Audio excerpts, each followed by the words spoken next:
Jumpa lagi para sahabatku terkasih dimanapun berada. Semoga kita semua dalam keadaan baik dan sehat. Para sahabatku terkasih, sesi ini saya masih mengajak kita untuk bincang-bincang tentang Paus Fransiskus. Dan saya beri judul pada sesi ini adalah Paus Fransiskus, teladan kesederhanaan yang tiada duanya. Para sahabatku terkasih, saat ini Paus Fransiskus sedang berada di bumi Indonesia. Beliau sedang berada di tanah air kita. Kehadiran beliau memberikan banyak inspirasi bagi kita. Banyak hal yang bisa kita timba, kita ambil dari kehadiran beliau ini.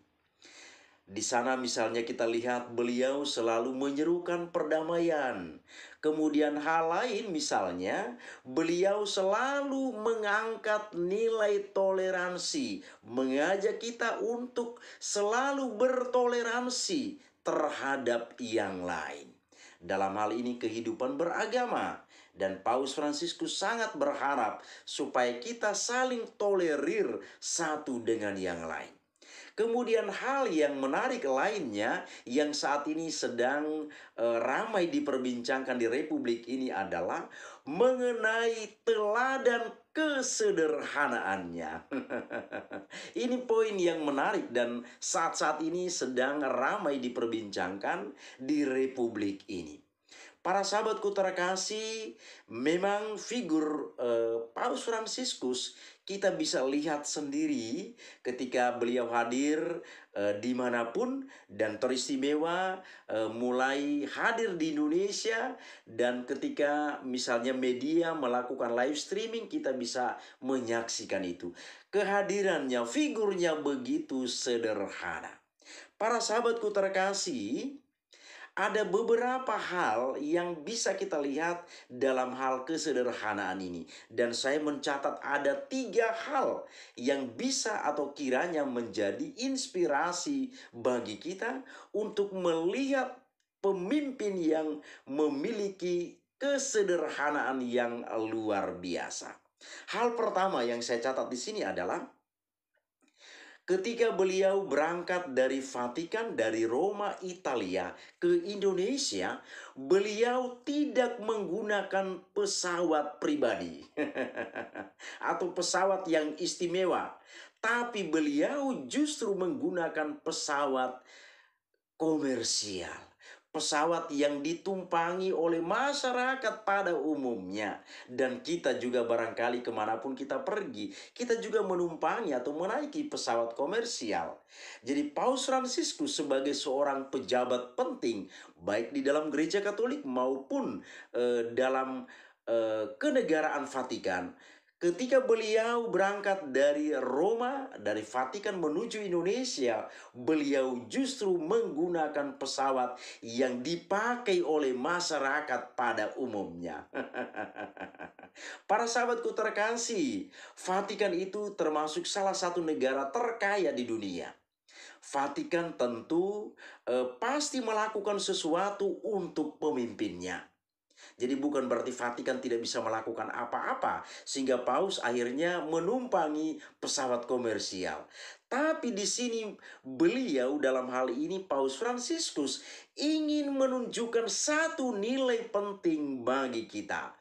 Nilai yang mau ditunjukkan adalah bahwa bukan berarti dengan menjadi seorang pemimpin berarti dia bisa menggunakan fasilitas ini dan itu ketika dia sedang melakukan perjalanan dinasnya.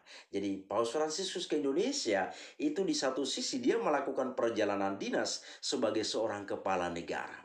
Nah, di sini sebuah nilai kesederhanaan diangkat dan ditunjukkan Paus Fransiskus kepada kita. Jadi Vatikan bukan tidak bisa melakukan apa-apa. Vatikan bisa melakukan sesuatu untuk pemimpinnya.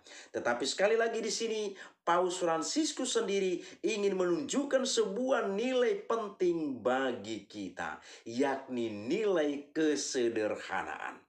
Itu hal yang pertama yang saya lihat soal teladan kesederhanaannya.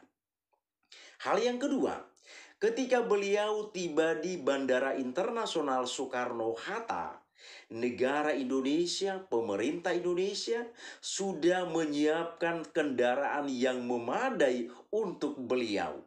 Tentu kendaraan untuk seorang istimewa pasti disiapkan yang terbaik.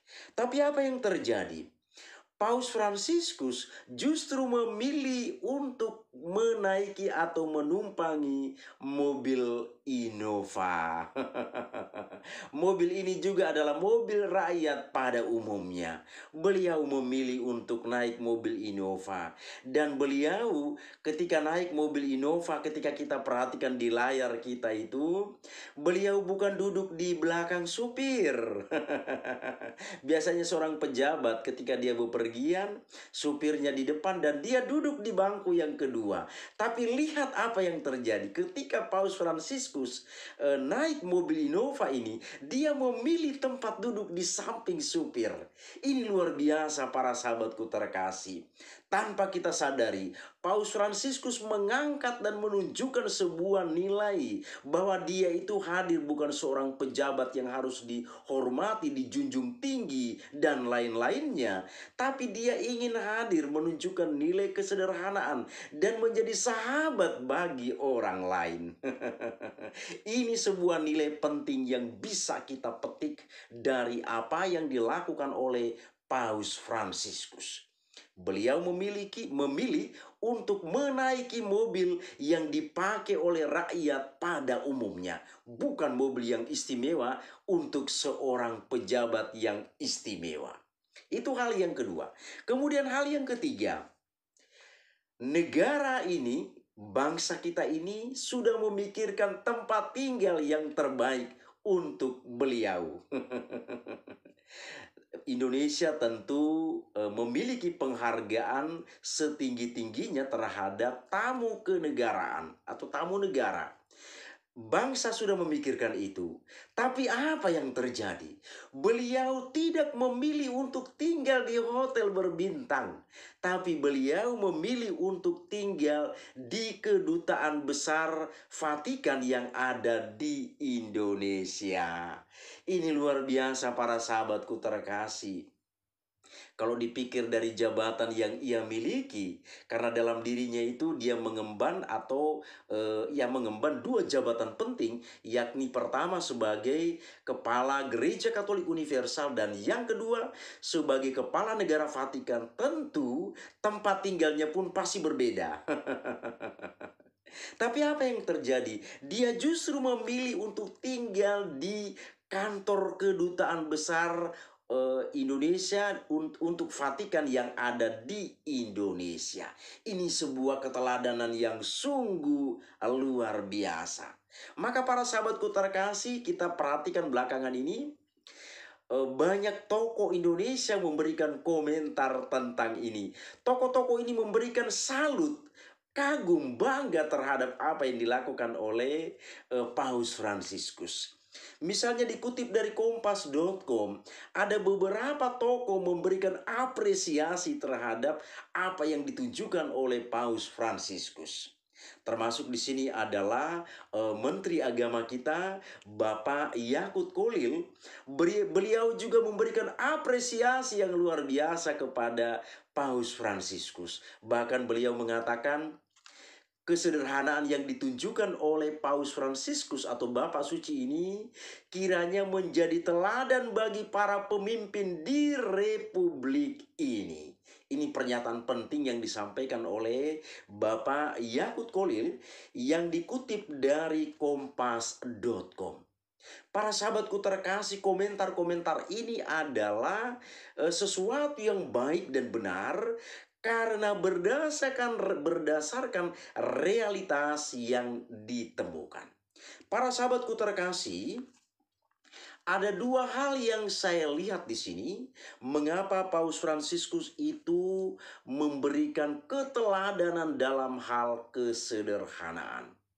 Kita lihat, pertama, walaupun sebagai seorang Jesuit dalam ordo Jesuit, tetapi beliau ini sungguh sangat mengagumi figur Santo Fransiskus dari Assisi. Maka kita lihat para sahabatku terkasih, ketika beliau terpilih menjadi paus menggantikan Paus Benediktus, maka beliau mengambil nama Fransiskus. Ini dasarnya. Jadi beliau ini sangat mengagumi, menghormati, dan ingin meneladani sikap atau hal yang ditunjukkan oleh Santo Fransiskus dari Asisi. Seperti apa sih barangkali kita bertanya, kok hebat sekali Santo Fransiskus dari Asisi ini. Seperti apa kira-kira model kehidupannya? Para sahabatku terkasih, kebetulan saya pernah bergabung dalam salah satu ordo dari Santo Fransiskus dari Asisi. Santo Fransiskus dari Asisi itu awalnya beliau itu hidup di dalam kekayaan, kemewahan. Karena apa? Beliau lahir dari keluarga yang kaya raya. Orang tuanya itu pedagang kain terkenal di Asisi pada waktu itu. Maka ia dibentuk dalam keluarga atau terbiasa dalam kehidupan sebagai orang kaya. Dan beliau pada saat itu, pada masa mudanya, dia sering bergabung minum-minum mabuk dengan para sahabatnya di kota Asisi. Maka orang-orang Asisi sudah mengenal dengan baik siapa Fransiskus ini sebenarnya. Seorang pemuda yang terkenal dengan suka mabuk-mabukan. Karena apa? Dia dididik, dibesarkan dalam suasana keluarga yang kaya raya. Bahkan seberapa besar pun uang yang dihabiskan oleh Fransiskus muda, orang tuanya tidak pernah menyesalkan itu. Karena mereka adalah keluarga kaya. Tapi apa yang terjadi para sahabatku terkasih?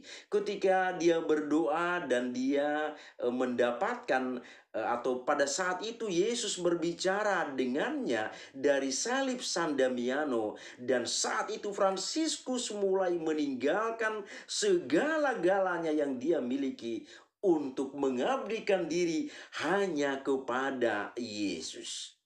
Dan saat itu Fransiskus sangat mencintai kesederhanaan dan kemiskinan. Ini dasarnya para sahabatku terkasih. Jadi dari keluarga yang kaya raya, dia meninggalkan segala-galanya, hidup miskin, dan dia mencintai kesederhanaan. Bayangkan dari keluarga kaya raya ditinggalkan semuanya tanpa pikir panjang lebar. Ditinggalkan semuanya dan dia hidup miskin dan mengutamakan kesederhanaan. Nah, hal inilah yang menjadi dasar bagi Paus Fransiskus. Dan ketika dipilih menjadi paus, beliau mengambil nama ini. Ini diharapkan dalam karya pastoralnya, dia menjalankan karya pastoral itu dengan meniru atau meneladani gaya hidup Santo Fransiskus dari Asisi. Para sahabatku terkasih, itu hal yang pertama. Hal yang kedua, selain menyerukan perdamaian, Paus Fransiskus selalu memberikan perhatian kepada kaum yang termarginalkan atau orang-orang yang terpinggirkan. Orang-orang yang terpinggirkan itu misalnya orang-orang miskin, anak-anak terlantar, yatim piatu, dan lain sebagainya.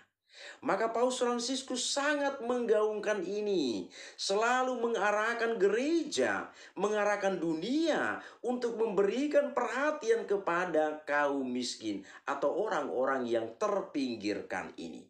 Maka sangat wajar dan masuk akal ketika beliau menjadi seorang tokoh penting baik dalam hal gereja Katolik maupun dalam negara Vatikan.